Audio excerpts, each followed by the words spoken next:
श्री कृष्ण और बाणासुर की छाया। भगवान श्री कृष्ण की जीवन कथाएं केवल उनके दिव्य कार्यों और लीलाओं तक ही सीमित नहीं हैं, बल्कि उनके जीवन की कई घटनाएं ऐसी भी हैं जो बहुत कम लोगों को ज्ञात है। यह कहानी श्री कृष्ण के एक अद्भुत और रहस्यमय संघर्ष की है, जिसे बहुत ही कम लोग जानते हैं। यह घटना बाणासुर की छाया से जुड़ी है, जिसने कृष्ण के जीवन में एक अनोखा मोड़ ला दिया। बाणासुर, जो दैत्यराज बलि का पोता और असुरों का एक शक्तिशाली राजा था, का जन्म पुराणों में उल्लेखित है। बाणासुर की शक्ति अद्वितीय थी और उसने अपनी शक्तियों से समस्त असुरों को पराजित किया था। वह अपने किले में एक अत्यंत सुरक्षित और संरक्षित जीवन जी रहा था और उसकी शक्ति का प्रताप सभी पर था। बाणासुर का राज हिमालय की तलहटी में स्थित था और उसके किले की भव्यता अपूर्व थी। उसके किले को घेरने वाले गहरी खाइयां और मजबूत दीवारें उसकी सुरक्षा की गारंटी देती थीं। बाणासुर अपने साम्राज्य को लेकर अत्यंत गर्वित था और अपनी शक्ति को और बढ़ाने के लिए विभिन्न प्रकार की तंत्र विद्या का अध्ययन करता था। जब श्रीकृष्ण को बाणासुर की शक्ति और उसके अत्याचारों के बारे में जानकारी मिली, तो उन्होंने भविष्यवाणी की कि बाणासुर के द्वारा किए गए अधर्म का अंत होना चाहिए। कृष्ण ने अपने मित्र और सखा अर्जुन से कहा कि बाणासुर की शक्ति के बावजूद उसके अधर्म का अंत अनिवार्य है। यह भविष्यवाणी कृष्ण के लिए एक चुनौती थी और उन्होंने इस चुनौती का सामना करने का निर्णय लिया। बाणासुर की शक्ति का एक महत्वपूर्ण हिस्सा था उसकी छाया। वह अपनी छाया को अपनी शक्ति का एक हिस्सा मानता था और उसके साथ संवाद करता था। बाणासुर की छाया भी उसकी जैसी ही शक्तिशाली थी और उसकी सुरक्षा का एक प्रमुख हिस्सा थी। यह छाया असल में एक प्राचीन तंत्र विद्या द्वारा बनाई गई थी, जो बाणासुर के लिए एक अमूल्य रक्षक थी।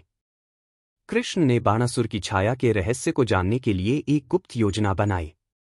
उन्होंने अपने सखा बलराम और अर्जुन के साथ बाणासुर के किले की ओर प्रस्थान किया। उनके मार्ग में अनेक बाधाएं थीं, लेकिन कृष्ण और उनके साथियों ने अपनी चातुर्यता और शक्ति का उपयोग करके सभी बाधाओं को पार किया।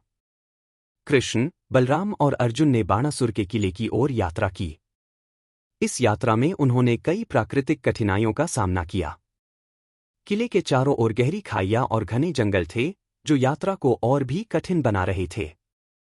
लेकिन कृष्ण की दिव्य शक्ति और उनकी चातुर्यता ने उन्हें इन बाधाओं को पार करने में मदद की। जब कृष्ण और उनके साथी किले के भीतर पहुंचे, तो उन्हें बाणासुर की छाया का सामना करना पड़ा। बाणासुर की छाया एक विशाल और रहस्यमय रूप में थी। उसकी छाया ने कृष्ण और उनके साथियों को चुनौती दी। छाया ने कहा कि वह बाणासुर की शक्ति का एक अभिन्न हिस्सा है और कृष्ण को यहां से वापस लौटना होगा। लेकिन कृष्ण ने अपनी निर्भीकता और चातुर्यता से छाया को पराजित करने का निर्णय लिया। कृष्ण ने छाया से लड़ाई शुरू की। इस लड़ाई में कृष्ण ने अपनी दिव्य शक्ति और चातुर्यता का उपयोग किया। छाया की शक्ति और उसकी तंत्र विद्या की जटिलताओं को पार करते हुए कृष्ण ने अंततः छाया को पराजित कर दिया। यह विजय कृष्ण की दिव्यता और शक्ति का एक महत्वपूर्ण प्रमाण थी। बाणासुर की छाया की पराजय के बाद कृष्ण ने बाणासुर का सामना किया। बाणासुर ने कृष्ण की शक्ति और उनके विजय रूप को देखकर घबराया। उसने कृष्ण से शांति की प्रार्थना की और अपनी गलतियों को स्वीकार किया। कृष्ण ने बाणासुर की प्रार्थना को स्वीकार किया और उसे एक अंतिम अवसर दिया। कृष्ण ने बाणासुर को बताया कि अगर वह सच्चे दिल से अपनी गलतियों को सुधारता है और धर्म के मार्ग पर चलता है, तो उसे उद्धार प्राप्त होगा। बाणासुर ने कृष्ण की बातों को समझा और अपने जीवन को सुधारने की कसम खाई। उसने अपने अधर्मी कार्यों को छोड़ दिया और धर्म के मार्ग पर चलने की प्रतिज्ञा की। कृष्ण ने उसे माफ कर दिया और उसके जीवन को नया मोड़ दिया। बाणासुर ने कृष्ण की शिक्षाओं को अपनाया और अपने राज्य को धर्म और न्याय के मार्ग पर चलाया। उसने अपने राज्य में न्याय और प्रजा के प्रति प्रेम की स्थापना की। बाणासुर की पुनर्वास की यह प्रक्रिया उसकी पूर्व की गलतियों को सुधारने का एक प्रयास था और उसने अपने जीवन को एक नई दिशा दी। कृष्ण ने बाणासुर को उपदेश दिया कि सच्ची शक्ति केवल बाहरी शक्ति में नहीं होती, बल्कि आंतरिक शक्ति और धर्म की सच्चाई में होती है।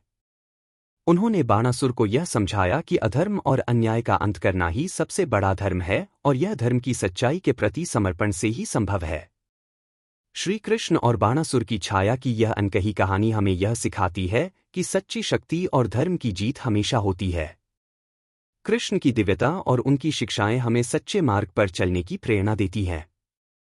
बाणासुर की छाया की पराजय और उसके उद्धार की यह कहानी हमें यह समझाती है कि जीवन में धर्म और न्याय का पालन सबसे महत्वपूर्ण है। श्री कृष्ण की यह कहानी आज भी हमें प्रेरित करती है और उनके दिव्य उपदेश हमारे जीवन के हर क्षेत्र में मार्गदर्शन प्रदान करते हैं।